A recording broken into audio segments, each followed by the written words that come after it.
Hi. உங்க பேர் என்ன? நவிதா. என்ன ஸ்டாண்டர்ட் படிக்கிறீங்க? 5th. உங்களுக்கு என்ன ஆகணும்னு ஆசை? கலெக்டர். கலெக்டர் ஆகணும்னு ஆசையா? என்ன பண்ண போறீங்க கலெக்டர் ஆகி?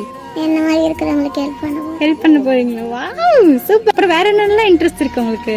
டிராயிங் பண்ணணும், கிளேல பொம்மை செய்யணும். பாத்தீங்களா, படுத்துக்கிட்டு எவ்வளவு அழகா விநாயகர் செய்யறாங்கன்னு. தன்னம்பிக்கைன்னு ஒண்ணு இருந்தா போதும்ல, எதை வேணா சாதிச்சிடலாம்ல. இதை விட அவங்க அம்மா ஒண்ணு சொன்னாங்க, அவ டெய்லி உங்க வீடியோஸ் எல்லாம் பாப்பா, அக்கா மாதிரியே நானும் எல்லாருக்கும் ஹெல்ப் பண்ணுவேன்னு சொல்லுவாங்க. போதும், இது போதும்டா லைஃப்க்குன்னு தோணிருச்சு.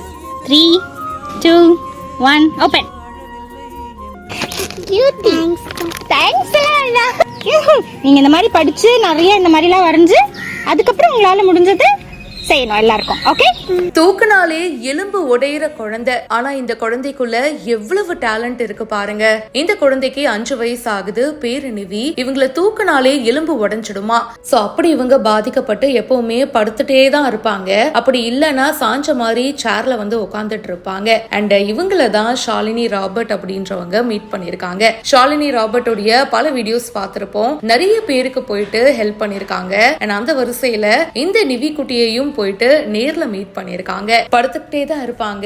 இருந்தாலும் அந்த பொண்ணுக்குள்ள எவ்வளவு டேலண்ட் இருக்கு தெரியுமா? கிளே வச்சு அழகா சின்ன சின்ன சிலை செய்யறது, அதுக்கப்புறமா சூப்பரா டிராயிங் பண்றது அப்படின்னு சொல்லிக்கிட்டே போகலாம். அவங்களுடைய ஃபியூச்சர் ஆசை கலெக்டர் ஆகணும் அப்படின்றது தானா. என்ன மாதிரி இருக்கிற இன்னும் நிறைய பேருக்கு கலெக்டர் ஆனா நான் உதவுவேன் அப்படின்னு ஷேர் பண்ணிருக்காங்க. இத பார்க்கும்போது நம்ம லைஃப்ல நிறைய விஷயம் இல்ல, அட போப்பா எனக்கு மட்டும் ஏன் ஆண்டவா இப்படி எல்லாம் பண்றேன்னு நம்ம எவ்வளவு எல்லாம் கம்ப்ளைண்ட் பண்ணிருப்போம். ஆனா இந்த குட்டி பொண்ணு பாருங்க, வாழ்க்கையில அத்தனை கஷ்டங்களையும் பார்த்துட்டாங்க.